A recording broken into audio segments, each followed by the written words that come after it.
Ayan. Eh, Up. Yes? ayoko to. Bakit? Ano yan? Kamatis, ayoko. Bakit? Ayoko eh. Matustansya yan. Masarap yan sa ano. Masarap yan sa... Pag kinain mo yun, masarap yan. Subukan mo. Tapos maganda yan sa katawan. Oh, kamatis yan eh. Eh, ikaw rin? Ayaw mo rin ng kamatis? Ba't ayaw mo ng kamatis? Kainin mo. Matustansya yan.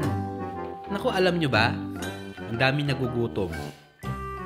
Tapos hindi nyo kakainin. Ano, tatapon natin yan. Sayang yan. Oh. Kami nga nung araw eh.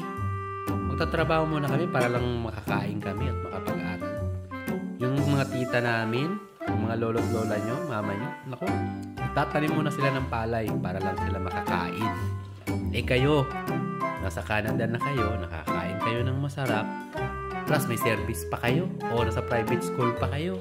O, sige nga, subukan nyo nga kayo magtanim ng palay, ewan ko kung kaya nyo.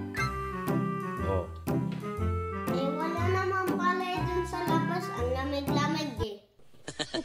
hmm?